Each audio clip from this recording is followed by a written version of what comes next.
يصبح كافرا يبيع دينه بعرض من الدنيا اخرجه مسلم۔ درود شریف پڑھ لیں۔ اللہم صلی علی سیدنا محمد وعلی آل سیدنا محمد وبارک وسلم۔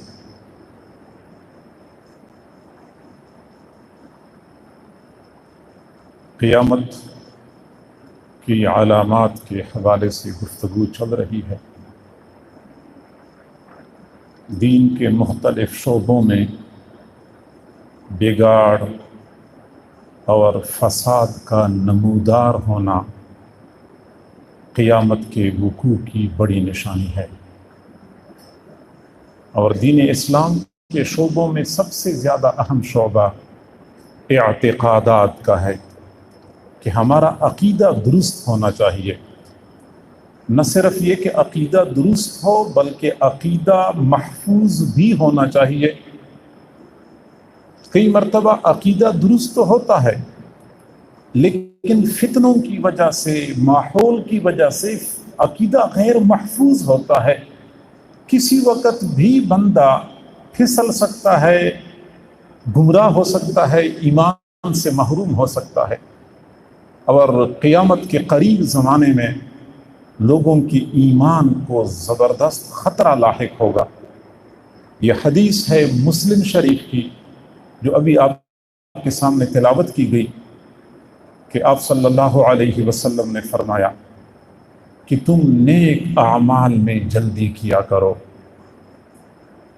ان فتنوں کے آنے سے پہلے کہ وہ فتنے تاریک رات کے تہ در تہ اندھیروں کی طرح ہوں گے۔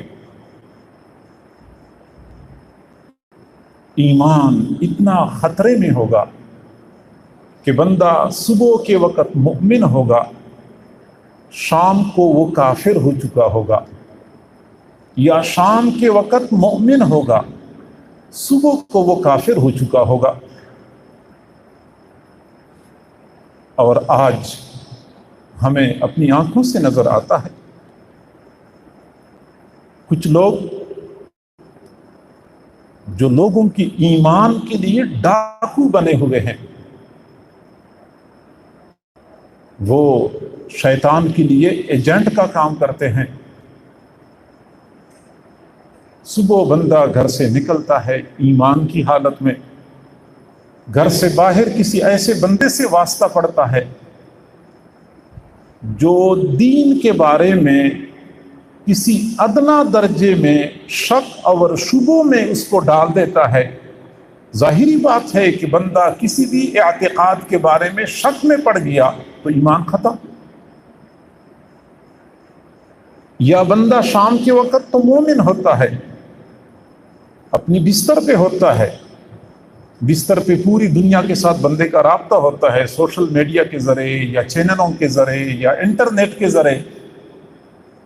کسی ایسے بندے نے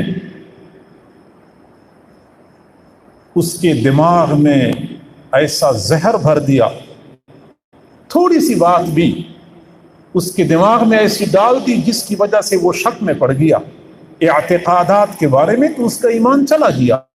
میں مثال سے بات سمجھاؤں، ختم نبوت کا ایک عقیدہ ہے جو کہ متفق علیہ ہے۔ کسی بھی دوست کے ساتھ موبائل فون پہ رات کے وقت کوئی رابطہ ہو گیا، کوئی فیس بک کے ذریعے، کوئی واٹس ایپ کے ذریعے، اور اتنی بار اس کے دل و دماغ میں ڈال دی کہ معلوم نہیں کہ یہ ختم نبوت کا عقیدہ ٹھیک ہے یا ٹھیک نہیں ہے، اور ایک بال کے برابر بھی شک پیدا ہو گیا تو ایمان سے محروم۔ اور حضور صلی اللہ علیہ وسلم نے ایمان سے محروم ہونے کی ایک وجہ بھی بتائی ہے اسی حدیث کے اندر۔ حضور نے فرمایا یبیع دینہ بعرض من الدنیا، کہ یہ آدمی دنیا کے فائدے کی خاطر اپنا دین بیچے گا۔ آج ہمیں اپنی آنکھوں سے نظر آتا ہے کہ کئی سارے نوجوان روزگار کی خاطر، مال پیسے کی خاطر اپنا دین تک بھی قربان کر دیتے ہیں۔ کئی نوجوان شادی اور نکاح کی خاطر کسی خاص رشتے کو حاصل کرنے کے لیے اپنا ایمان تک قربان کر دیتے ہیں، تو دنیاوی منفعت کی خاطر لوگ اپنا دین بیچیں گے، یہ بڑا فتنہ ہے اور یہ قیامت کی سب سے بڑی نشانی ہے۔ ایک اور مقام پہ آپ صلی اللہ علیہ وسلم نے فرمایا، یأتی علی الناس زمان، لوگوں پہ ایک ایسا زمانہ آنے والا ہے، یحجون، لوگ حج کریں گے، ویصلون، لوگ نمازیں پڑھیں گے، ویصومون، لوگ روزے رکھیں گے، وما فیہم مؤمن، اور ان میں کوئی مؤمن نہیں ہوگا۔ وہ سمجھ رہے ہوں گے کہ ہم مؤمن ہیں، اور مؤمن سمجھ کے روزے رکھیں گے، حج کریں گے، نمازیں پڑھیں گے، لیکن ان کے اعتقادات میں کوئی عقیدہ ایسا بگڑا ہوا ہوگا کہ وہ ایمان کے دائرے سے نکل چکے ہوں گے۔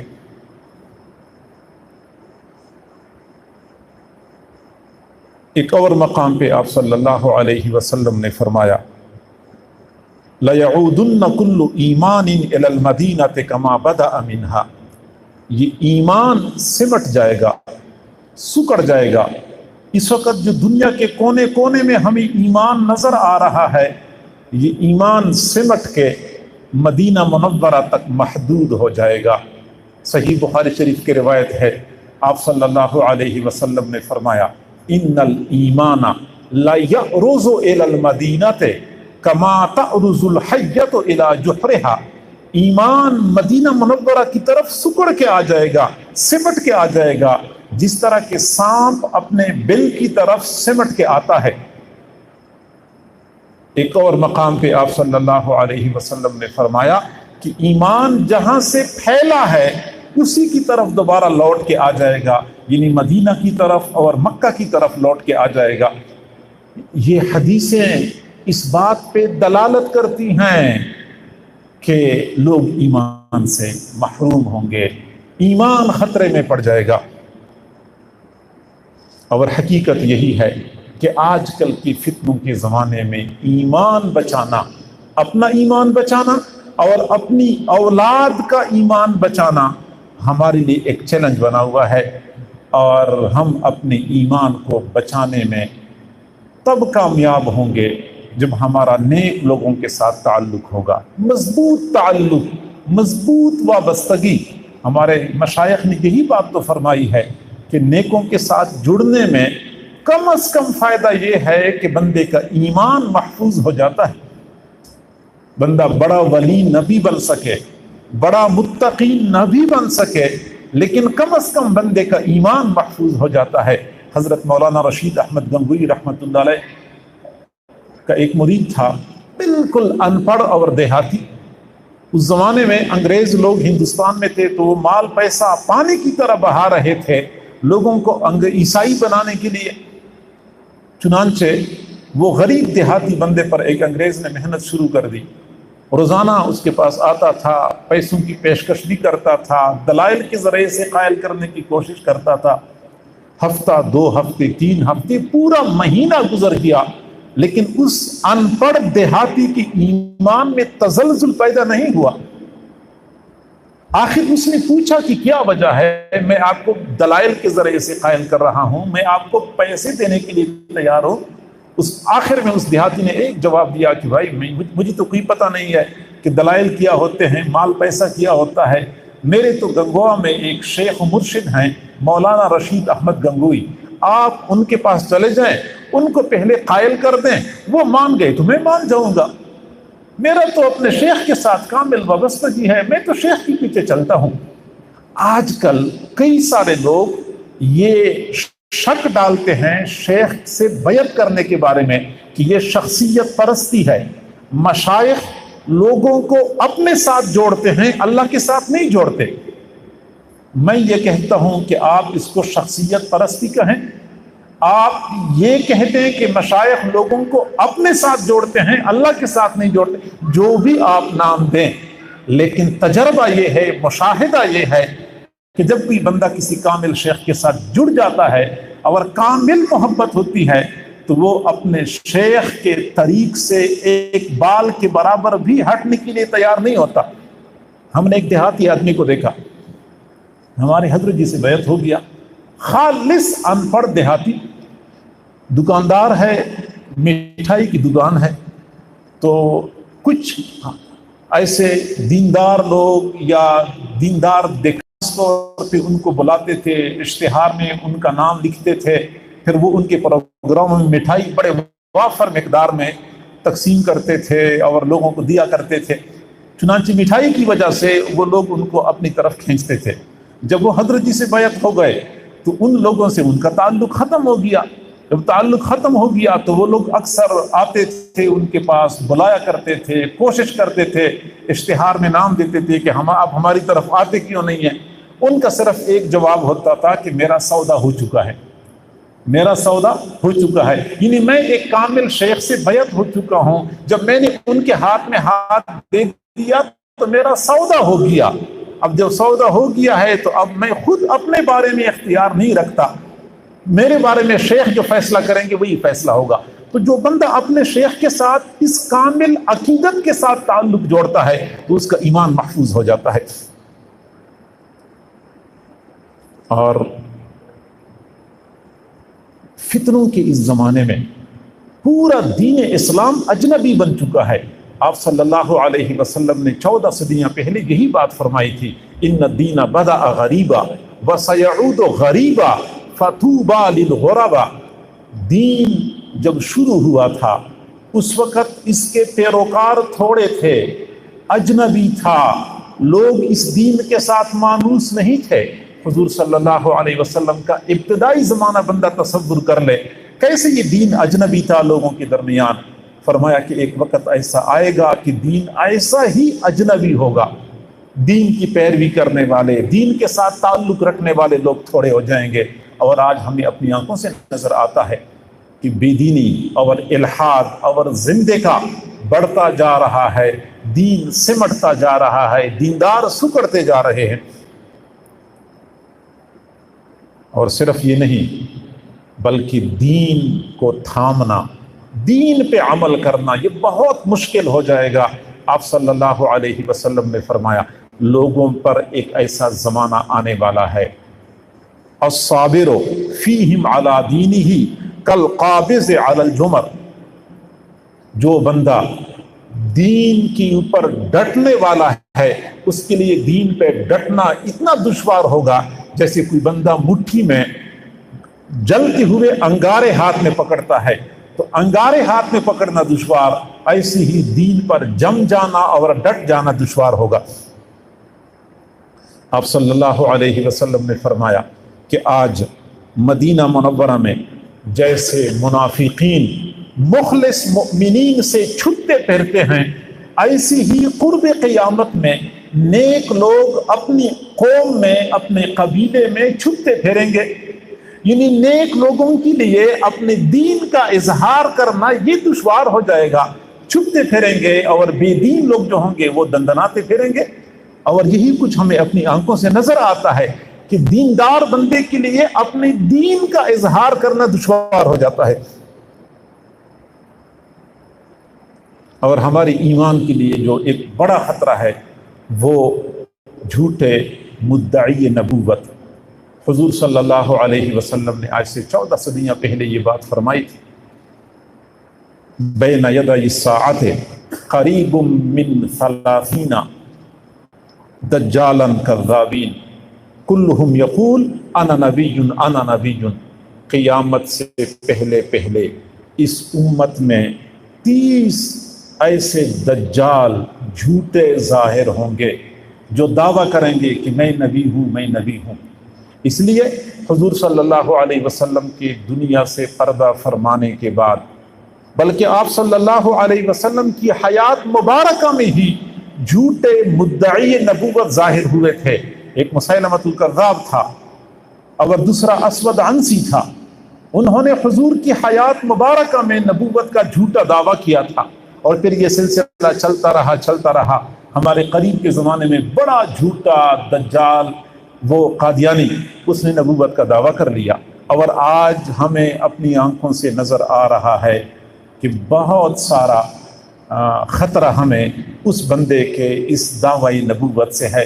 بہت سارے سادہ لوح مسلمان ان لوگوں کی جال میں پھنس جاتے ہیں۔ حضور صلی اللہ علیہ وسلم نے 14 صدیاں پہلے ہمیں اس خطرے سے خبردار کیا تھا۔ تو یہ وہ قیامت کی نشانیاں ہیں جس میں ہماری ایمان کے بگاڑ اور ہمارے اعتقاد کے بگاڑ کی طرف اشارہ کیا گیا ہے۔ کچھ نشانیاں ایسی ہیں جس میں علم اور اہل علم کے بگاڑ کی طرف اشارہ کیا گیا ہے کہ علم میں فساد آ جائے گا، اہل علم میں فساد آ جائے گا۔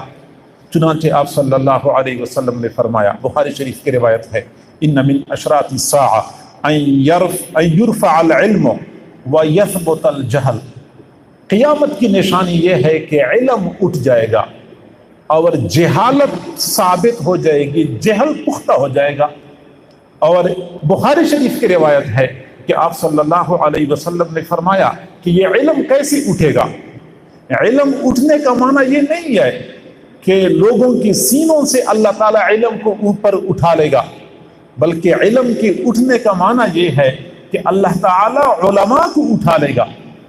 جب علماء ختم ہو جائیں گے، حتی اذا لم یبقى عالما، علماء ختم ہو جائیں گے، اتخذ الناس رؤوسا جہالا، لوگ جاہل لوگوں کو اپنا بڑا بنائیں گے، فافتوا بغیر علم، وہ علم کے بغیر فتوے دینا شروع کر دیں گے، فضلوا واضلوا، وہ خود بھی گمراہ ہوں گے، دوسروں کو بھی گمراہ کریں گے۔ انہیں علم کیسے اٹھ جائے گا؟ علم کیسے زمین سے آسمان کی طرف چلا جائے گا؟ ہر چیز اپنے اصل کی طرف لوٹتی ہے، ایمان مدینہ اور مکہ کی طرف لوٹ کے چلا جائے گا، علم چونکہ اوپر سے آیا ہوا ہے لہٰذا علم اوپر کی طرف چلا جائے گا، اللہ تعالیٰ علماء کو قبض کر لے گا، بڑے بڑے علماء اٹھ جائیں گے۔ اب اگرچہ ظاہر میں ہمیں نظر آتا ہے کہ علماء بڑھ گئے ہیں، چنانچہ پہلے اتنے علماء نہیں ہوا کرتے تھے، ہر محلے میں عالم، ہر مسجد میں مفتی، ہر 2-3 گھروں میں کوئی نہ کوئی عالم ہمیں نظر آتا ہے، مدارس بڑھ گئے ہیں، ہر سال ہزاروں علماء فارغ ہو رہے ہیں، لیکن یہ علم کی ظاہری صورت ہے جو بڑھتی جا رہی ہے، زیادہ کتابیں چھپ رہی ہیں، انٹرنیٹ کے ذریعے اور مختلف طریقوں سے علم پھیلتا جا رہا ہے، ظاہر میں تو یہی نظر آتا ہے، جبکہ علم کی حقیقت کم ہوتی جا رہی ہے۔ وہ جو آج کل 1000 عالم ہوتے ہیں، وہ ان پر پرانے زمانے کا ایک عالم بھی زیادہ بھاری ہوتا تھا۔ علم ظاہر میں پھیلتا جا رہا ہے، بڑھتا جا رہا ہے، حقیقت میں گھٹتا جا رہا ہے، کیونکہ ہمارے بڑوں جیسے علماء اس وقت دنیا میں موجود نہیں ہیں۔ آج کے 1000 علماء اور ہمارے قریب کے زمانے میں جو ہمارے بڑے گزرے ہیں ان میں سے ایک عالم آج کے 1000 علماء پر زیادہ بھاری ہوا کرتا تھا۔ حضور صلی اللہ علیہ وسلم نے فرمایا کہ دین کا علم دنیا کمانے کے لیے حاصل کیا جائے گا،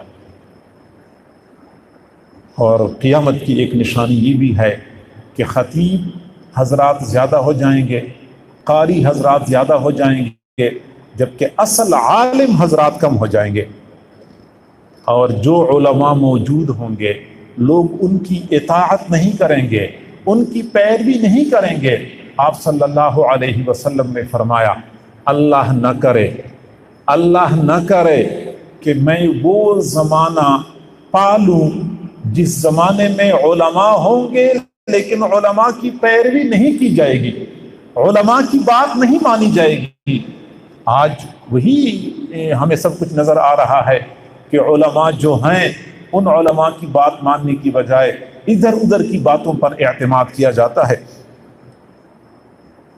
اور حضور صلی اللہ علیہ وسلم نے فرمایا، میری امت پر ایک ایسا زمانہ آنے والا ہے، یقتل فیہم العلماء کما یقتل الکلاب، علماء کو ایسا قتل کیا جائے گا جیسا کہ کتوں کو مارا جاتا ہے۔